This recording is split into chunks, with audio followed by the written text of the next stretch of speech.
With Memorial Day weekend here in Las Vegas already hitting record temperatures, it's critical to cover a few things regarding your overall safety and what you need to know on the road. That's why Sam Mirejovsky is here from Sam & Ass Injury Law to help us stay safe throughout the holiday weekend. Good morning, how you doing? Hey, great to be with you. Thank you, Elliott. It's thrilling to have you here. Just to make sure people don't think that you're going to be personally be in everyone's backyards and out on the road for every individual to protect them. I'm available. I'm there. You know? The man's going to be here.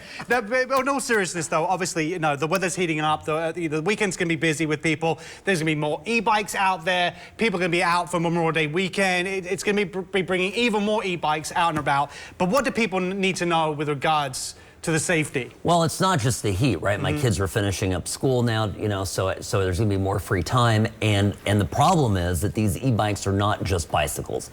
They go fast. Some of them as fast as 28 miles an hour. Yeah. Which, to give you an idea, in a school zone, the speed limit's 15, and for good reason.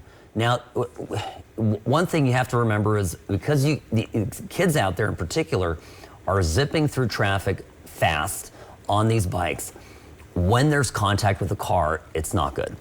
And there were something in the last year like 209 just trauma accidents at Sunrise Hospital alone for e-bike related injuries. So we're seeing a ton of these crashes in the community.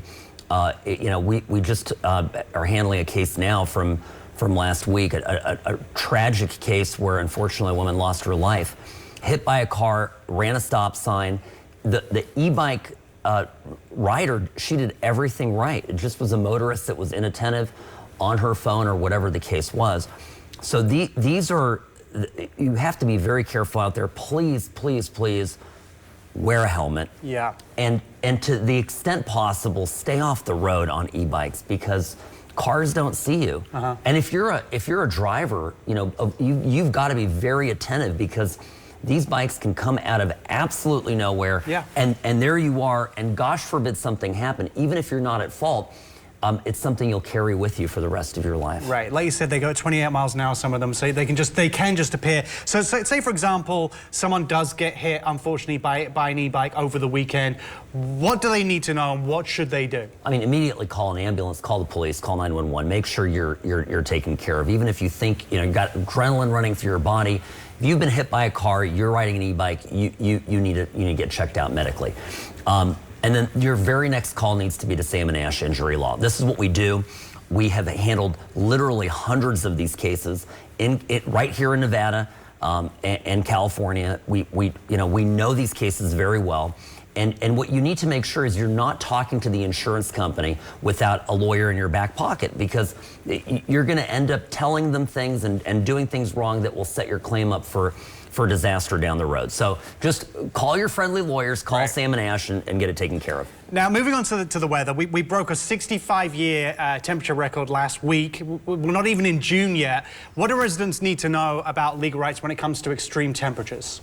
So I'm kind of weird. That's my favorite time of year. Me too. I agree. I love the heat. So I'm actually, I don't like the winter at all.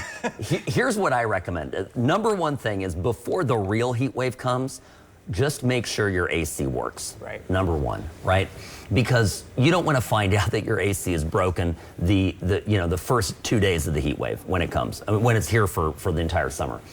And the other thing is just, you know, we all get it. I have 2 dogs. We get into a habit with our pets in the winter. You can leave them in the car for a couple minutes, you know, and whatnot, because it's cool. That's over. So please, please, please don't leave your dogs, your pets in the car, your kids. You know, and every year there's a horrific story. You know this, right? You know, it's a total tragedy. So just you know, be mindful of that. It's very important. Okay. And with that in mind, what should someone do if they or a family member suffer a heat-related injury? Well, again, I mean, there are obviously, if you got any legal questions about it, you know, call me, and we can talk it through. But you know, remember, actually, even just, you know, I always say people forget to drink water.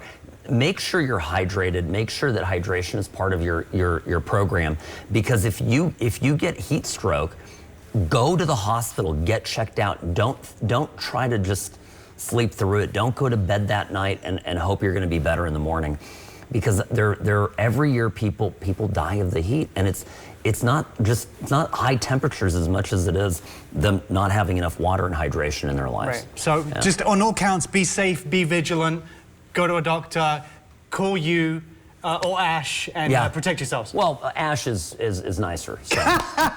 Sounds far too modest. Thank you so much for coming in today. We always appreciate seeing you. For more information on those topics or to contact Sam and Ash, be sure to head to samandashlaw.com.